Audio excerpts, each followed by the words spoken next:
F1은 지금 분명한 전환점에 서 있습니다.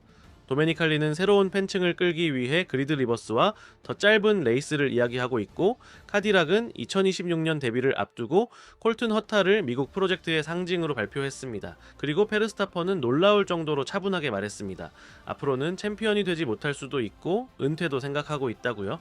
이 모든 건 단 하나의 메시지를 보여줍니다. 이 스포츠는 지금 안팎으로 완전히 새로운 얼굴을 준비하고 있다라는 것, 바로 이 변화의 미래에 대해 오늘 얘기해 볼 겁니다. 그러니까 좋아요 누르고 채널 구독하고 하이프 버튼도 눌러주시고요. 그럼 지금부터 같이 알아봅시다.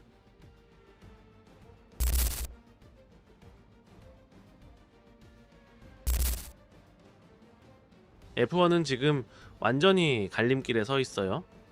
한쪽에는 70년 넘는 전통, 긴 레이스, 전략과 스토리가 있고요. 다른 한쪽에는 새로운 팬을 끌어야 할 압박, 텔레비전 시청률, 그리고 주말 내내 티켓을 팔아야 한다는 현실이 있어요. 이런 상황에서 도메니칼리가 꺼내든 이야기가 있습니다.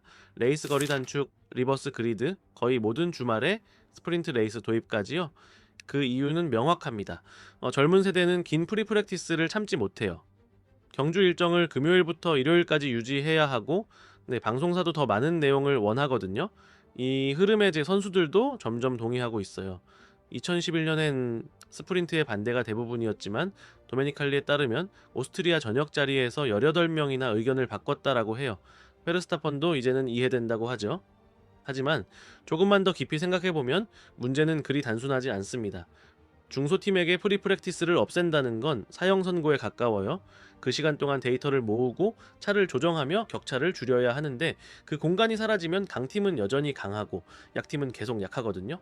추월이 어려운 서킷에서 스프린트까지 더하면 불만만 커질 뿐입니다. 젊은 층을 위한 스프린트를 만들었으면 왜 본 경주까지 줄여야 할까요? F1은 원래 혁신과 정체성 사이의 균형이 매력이었어요. 전략과 인간 기계가 한계를 시험하는 장이었죠.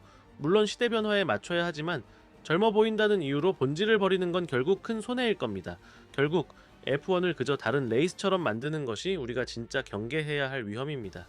기술과 혁신은 유전자이지만 영혼을 희생해서 얻는 시청률이라면 과연 가치가 있을까요? 이게 지금 우리가 진짜 고민해야 할 지점입니다.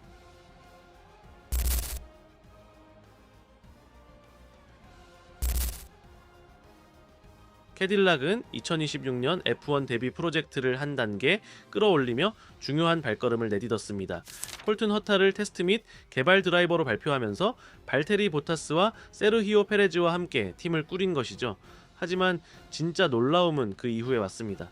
허타가 인디카를 떠나 2026년부터 포뮬러 2에 출전한다는 사실이 확인된 겁니다. 커리어에는 큰 리스크지만 F1 그리드 진입이라는 꿈을 실현할 가장 현실적인 기회이기도 합니다. 이 전략의 목표는 분명합니다. 슈퍼 라이선스에 필요한 포인트를 확보하고 아울러 유럽 레이스 환경에 빠르게 적응하는 것. 포뮬러2를 통해 F1과 같은 트랙과 피렐리 타이어에 맞서는 경험도 쌓을 수 있으니까요. 캐딜락에게 이건 단순한 팀 창단이 아니라 강력한 정체성을 가진 이야기를 만드는 행보입니다. 미국 팀, 미국 드라이버라는 스토리가 생기면 팬들과의 정서적 연결도 훨씬 깊어질 것이고요. 허타는 이미 2022년에 맥라렌 테스트, 2023년 알파타우리 기회에도 근접했지만 슈퍼 라이선스 부족이 걸림돌이었어요. 이제 캐딜락의 지원 아래 안드레티라는 내부 관계까지 갖춘 그에게 필요한 구조가 갖춰졌습니다. 물론 포뮬러2는 냉혹한 무대입니다. 젊은 경쟁자들이 굶주린 눈빛으로 달려오고 허타는 최소칠 위로 마무리해야 슈퍼 라이선스 포인트를 확보할 수 있어요. 성공한다면, 그래서 2027년에 캐딜락으로 F1 데뷔 완벽한 그림이 그려집니다. 하지만 실패한다면 기대가 좌절로 변할 수도 있고요. 이 모험이 흥미로운 이유는 미국 팀으로서 스스로 그려낸 지난 스토리를 창조하려는 시도라는 점입니다. 하스가 시도했지만 완성하지 못한 미국색 있는 F1이라는 아젠다, 캐딜락은 실제로 구현할 가능성을 보여주고 있어요. 홍보 효과뿐 아니라 팬들의 마음을 움직이는 깊이 있는 이야기, 그게 결국 성공의 열쇠가 될지 모릅니다.